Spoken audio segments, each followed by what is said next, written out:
Imagine ancient Rome, a city of marble and might. The year is 98 AD. The Roman Empire stands as a beacon of power, stretching from the sun-drenched shores of the Mediterranean to the rugged hills of Britannia. Its legions are renowned for their discipline and valor, its emperors for their ambition and ruthlessness. Yet beneath the veneer of invincibility, a sense of unease pervades the empire. The old emperor, Nerva, is aging and childless, his grip on power weakening. The empire yearns for a strong leader, a ruler who can safeguard its borders and restore its fading glory.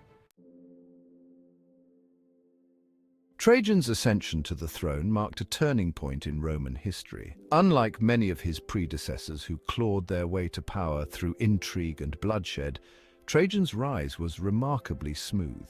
He understood the importance of maintaining the delicate balance of power in Rome. He knew that the Senate, though weakened, still held considerable sway, and he sought their cooperation rather than their subjugation. His reign would be marked not by tyranny, but by a spirit of collaboration and respect for tradition. The new emperor was a man of simple tastes and a tireless worker. He shunned the excesses of his predecessors, preferring the company of soldiers and statesmen to that of courtiers and sycophants. He was a man of the people, and his down-to-earth demeanor earned him the respect and admiration of the masses. He understood that the true strength of an empire lay not just in its military might, but also in the prosperity and contentment of its people. Trajan was acutely aware of the political tightrope he had to walk. He needed to assert his authority without alienating the Senate, a body wary of emperors who were too powerful. He deftly balanced his military ambitions with astute diplomacy, ensuring that the Senate felt respected and involved in the affairs of state. He consulted them on matters of war and peace, heeded their advice, and rewarded their loyalty. This collaborative approach earned him the trust and support of the Senate, allowing him to pursue his ambitious military campaigns with their blessing. They recognized in him a leader who understood the importance of tradition and who respected the delicate balance of power upon which Roman society rested. This harmonious relationship between emperor and Senate would become a hallmark of Trajan's reign, contributing to the stability and prosperity of the empire. Beyond Rome's borders, dangers lurked. The Dacians, a fierce tribe from modern-day Romania, had long posed a threat to the empire's northern frontier. Led by their cunning king, Decebalus, they had repeatedly raided Roman territory, plundering and pillaging with impunity. Trajan, ever the soldier, knew that this challenge could not be ignored. The security of the empire and his own reputation as a strong and decisive leader were at stake.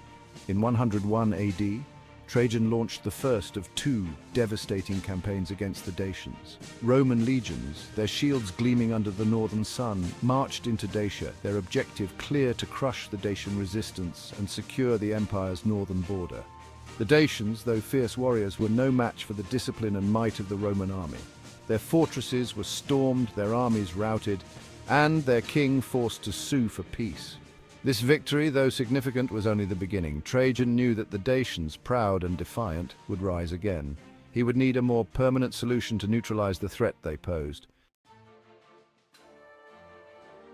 Section 5, Parthian Campaigns, expanding the eastern frontier. With the Dacians subdued, Trajan turned his attention eastward towards the Parthian Empire. The Parthians, a powerful empire centered in modern-day Iran, had long been a thorn in Rome's side. Their cavalry, renowned for their skill and speed, had inflicted a humiliating defeat on the Romans decades earlier. Trajan, remembering this Roman humiliation, was determined to avenge this defeat and expand Roman influence further east. In 113 AD, Trajan, at the head of his legions, embarked on a new campaign, this time against the Parthians. This was no mere border skirmish, it was a full-scale invasion aimed at conquering Mesopotamia and pushing the boundaries of the Roman Empire to the Persian Gulf. The campaign was a resounding success. Trajan's legions, hardened by years of warfare, swept through Mesopotamia, capturing city after city. The Parthian resistance crumbled, their armies unable to match the tactical brilliance and sheer determination of the Roman war machine. Section 6, a steadfast hand, Trajan's military prowess. Trajan's military genius was undeniable. He led his legions with a rare combination of courage, strategic brilliance, and logistical acumen. he understood the importance of discipline and training, ensuring that his soldiers were the best equipped and best led in the world. He was also a master of logistics, ensuring that his armies were well supplied even on long campaigns far from Roman territory. But Trajan was more than just a skilled commander. He was also a courageous soldier, always willing to share the hardships of his men. He fought alongside his soldiers, inspiring them with his bravery and earning their unwavering loyalty. His victories were not merely the result of brute force, but of careful planning, strategic brilliance, and a deep understanding of his enemy's strengths and weaknesses.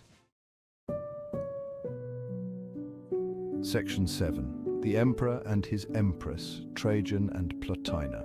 While Trajan was a formidable figure on the battlefield, he was also a man of deep affection and loyalty, particularly towards his wife Plotina. Their marriage, based on mutual respect and affection, was a partnership in the truest sense. Plotina was not content to be a mere figurehead. She was a woman of intelligence and ambition, and she used her influence to shape her husband's policies, particularly in the areas of social welfare and education. She encouraged Trajan to invest in public works projects, such as aqueducts and bathhouses, that improved the lives of ordinary Romans. She also played a key role in promoting education and literacy, believing that an educated populace was essential for the continued strength and prosperity of the empire. Her influence on Trajan was profound, and her contributions to his reign were significant. Section 8. Building a legacy. Trajan's architectural marvels. Trajan understood that true power rested not just in military might, but also in the hearts and minds of his people.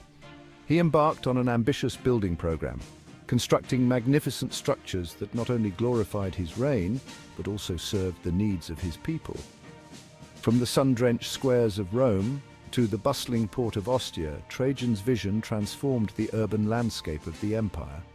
His most enduring monument, Trajan's Column, still stands in Rome today, a testament to his victories and his vision. This towering column, adorned with intricate carvings depicting scenes from his Dacian campaigns, is not just a monument to military glory, but also a masterpiece of Roman art and engineering. Trajan's building projects were not merely about glorifying himself, they were about creating a lasting legacy, a testament to the power and prosperity of Rome under his rule. Section 9. Optimus Princeps, the best ruler. Trajan's reign, marked by military triumphs, political acumen, and a genuine concern for his people, earned him a unique title, Optimus Princeps, the best ruler. This title, bestowed upon him by the Senate, was not just a reflection of his accomplishments, but also of his character. He was seen as a just and benevolent ruler, a man who governed with wisdom and compassion. Unlike many of his predecessors who ruled through fear and intimidation, Trajan ruled through respect and admiration. He understood that true power lay not in oppressing his people, but in earning their trust and loyalty.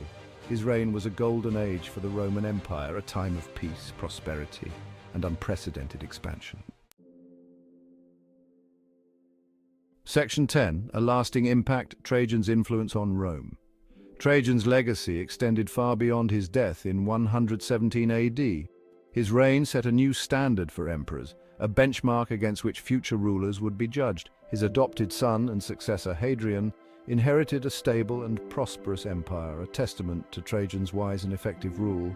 Hadrian, though a very different kind of emperor, recognized the significance of Trajan's achievements and sought to build upon them. Trajan's influence can still be felt in modern Rome. His column, still standing tall after nearly 2 millennia, is a popular tourist destination and a powerful reminder of Rome's imperial past. His name is etched not just in stone, but also in the annals of history, a testament to his enduring legacy as one of Rome's greatest emperors. Section 11. Conclusion, Trajan's enduring legacy. Trajan's reign marked a high point in Roman history. He was a ruler who embodied the ideals of Roman virtue, courage, discipline, justice, and piety. His military campaigns expanded the empire to its greatest extent. His building projects enhanced the lives of his people, and his wise and just rule earned him the respect and admiration of his subjects and the envy of his enemies.